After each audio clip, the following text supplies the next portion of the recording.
I mentre ja tenim aquí en Jens, que també el coneixeu tots, que igual que el John també li agraïm no només la seva presència ja durant 2 anys aquí, és el tercer, sinó els 2 anys de pandèmia ens han acompanyat els dos fent-nos uns supervídeos, saludant-nos des d'Alemanya i des de Boston, i estem molt agraïts i ja li deixo perquè ens expliqui superidees amb Snap.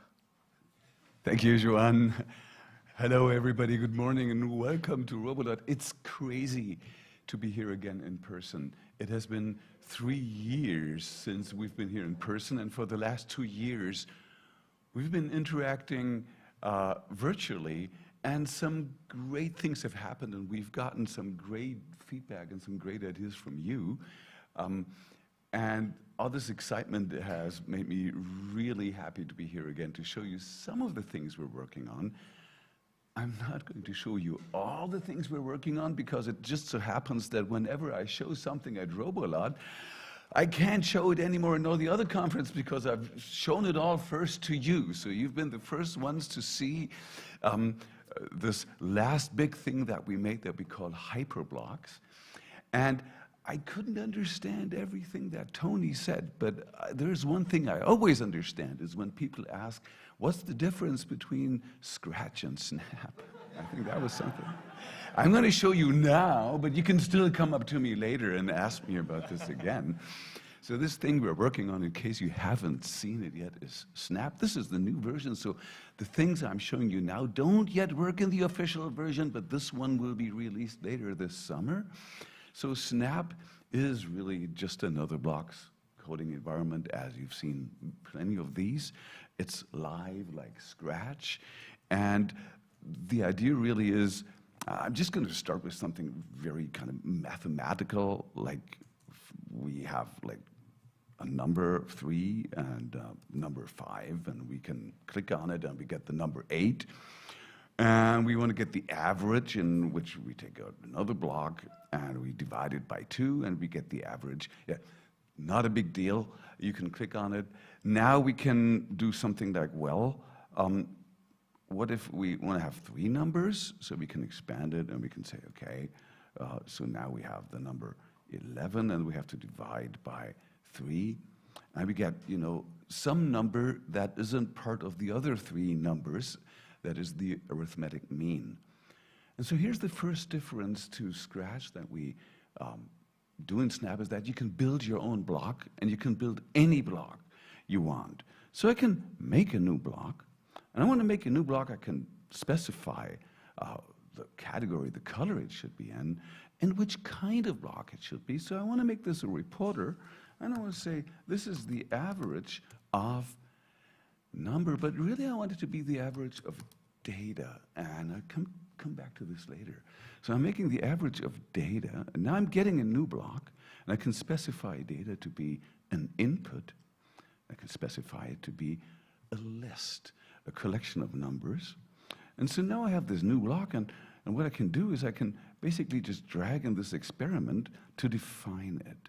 But I want it to work for any amount of numbers, so now data really is a list, and I can take this input and generalize it. So this is a variadic input here. It takes any number of inputs. If I put in this variable here, I'm now turning this into the sum, so I can get an aggregation of any kind of list of numbers.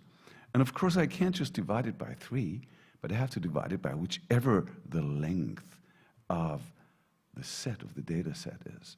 So this now is a general formulation of a function that gives me the arithmetic mean of a list of numbers, and I can just test this. So now I get the average, and I want to get a list of things. So I can get the list of, let's say, 1, 3, 6, and 10, and I get the average of that number. So not a big deal. Math, what's all this got to do with learning? So this is about abstraction. Abstraction of turning an idea into a block. And I was telling you that this is about data. And this is an interesting formulation. And let's see what happens if we do something else. Now I'm importing another sprite, And the sprite doesn't do much. It's a heart. When I click on it, it makes a clone, and it takes on another costume. That's all it does. So I click on here, I get another one, I can drag this somewhere. And now I can find out, if I go back to Alonso, I can find out things about the environment. In sensing, I have a block that gives me my neighbors. The neighbors is a list of sprites, and you can see there are sprites in this list. I can also say is the other sprites, kind of the same thing. I get a list of sprites.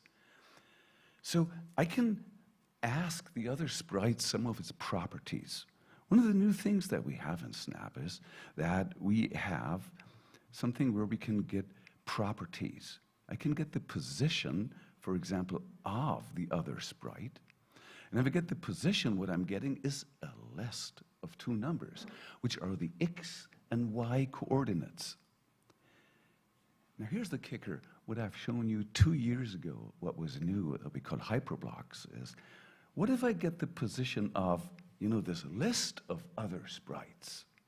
Now if I get the position of the list of the other sprites, I'm getting a table. So it is a list of lists of coordinates. So I've just made something that gives me the average of a list of data, right? So what if I take the average of the positions of these sprites? It's the same formula. What I'm getting is a single list, is the point. And so wouldn't it be nice to visualize kind of what the arithmetic mean actually means?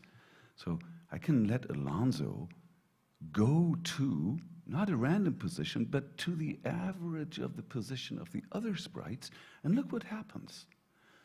The position is right in between. It's in the middle of these sprites, so we can visualize what it means. And so one thing that we can play with is now we can do this forever. I wrap this forever block around this, and I just always do this, and I can drag these things along, and I can see it is just always assuming the middle position. And now we can do this with, remember this is variadic. So data often is something that, it changes its size. So if I click on the speedler again, I get another thing. I get a frog, and it's assuming the middle position of that. And again, so this is something that tells us something about data that we can then think about, something deeper. It is still the same formula that worked for numbers, but we've transferred what we know about numbers from the domain of a scalar to the domain of vectors. But the idea is the same. We add it all up, and we divide it by its size. And we can also see something else, that the middle thing of some things doesn't have to be a member of the set of things, but it is something artificial. It is a position that must or isn't necessarily present in the list of things. I hope you can see some of the differences and some of the big ideas we're trying to accomplish here about education, about generalizing an idea, of porting it from out of one context to another domain to really learn something that can be applied to different situations. And that is kind of the vision that we assume with Snap and with computing. And I can't wait to interact with you later. Come up and ask me anything. Thank you.